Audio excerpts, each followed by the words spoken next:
बिस्मिल्लाहिर्रहमानिर्रहीम। अस्सलाम वालेकुम दोस्तों, आज मैं आपके लिए लेके हाजिर हुई हूँ एक ऐसा हौलनाक किस्सा जो आपको झंझोड़ के रख देगा। बदअहदी की सज़ा। ये वाक़या पाकिस्तान बनने से पहले का है, जो हमारे दादा जान ने हमें सुनाया था। आइए उन्हीं की ज़बानी सुनते हैं।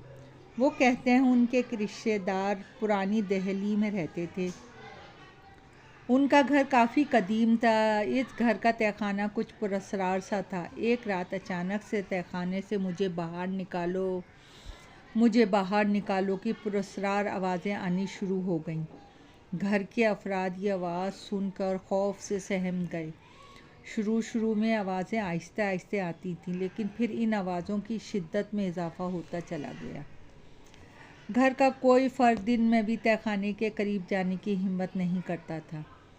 फिर उन्हें एक आमिल कामिल मिल गया और उन्होंने तहखाने का अच्छी तरह से जायज़ा लेने के बाद घर के सरबराह शमशाद साहब को बताया कि इस तहखाने में पुराने ज़माने का ख़जाना दफन है और आवाज़ें ख़जाने पे मुसल्लत नादीदा ताकत की हैं। ख़जाने का नाम सुन के उन सब की आंखें चमक उठीं और उन्होंने आलिम साहब को ख़जाना बाहर निकालने को कहा। आमिल साहब ने कहा, ख़जाना तो मैं बाहर निकाल दूंगा, लेकिन ख़जाना निकालने से पहले एक बात अच्छी तरह से समझ लें कि ख़जाने के 3 हिस्से होंगे, जिसमें से सिर्फ़ एक हिस्सा आपको मिलेगा, एक हिस्सा मेरा होगा और एक हिस्सा गरीबों मिस्कीनों में बांटा जाएगा।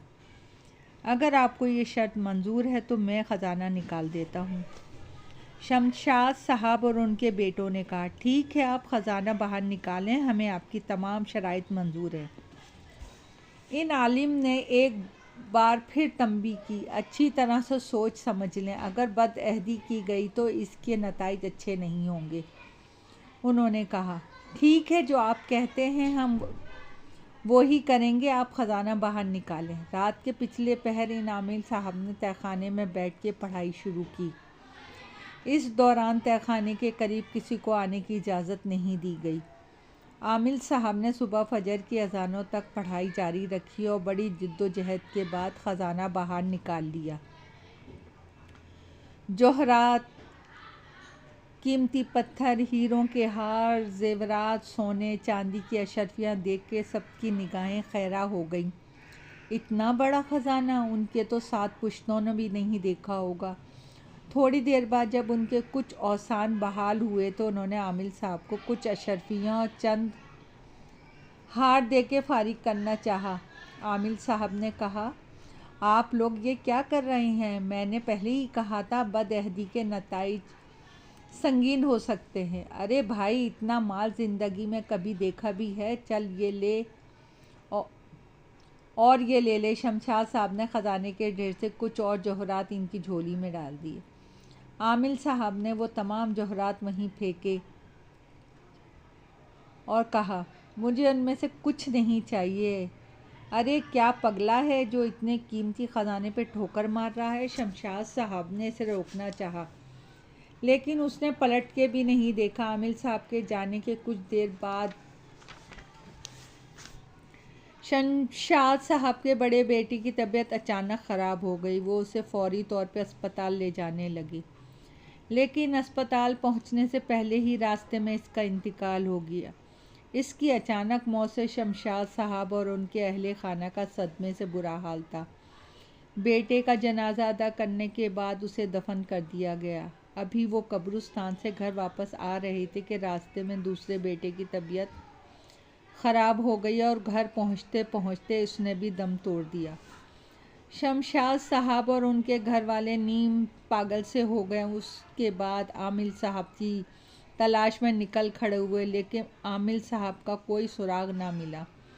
शमशाद साहब पर दूसरे बेटे को दफनाने के बाद खौफ सा तारी हो गया। अब ना जाने किसकी बारी है।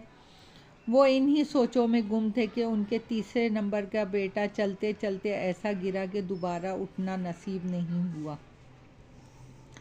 अब तो शमशाद साहब और उनके बेटे धाड़े मार मार के रोने लगे और खजाने पे मुसल्लत नादीदा ताकत से माफ़िया मांगने लगे। लेकिन बदअहदी की सज़ाएं बड़ी कठिन होती हैं। शमशाद साहब तहखाने में जाके चीखने लगे, हमें ख़जाना नहीं चाहिए, हमें हमारे बेटे लौटा दो। इस चीखो पुकार का उल्टा असर हुआ।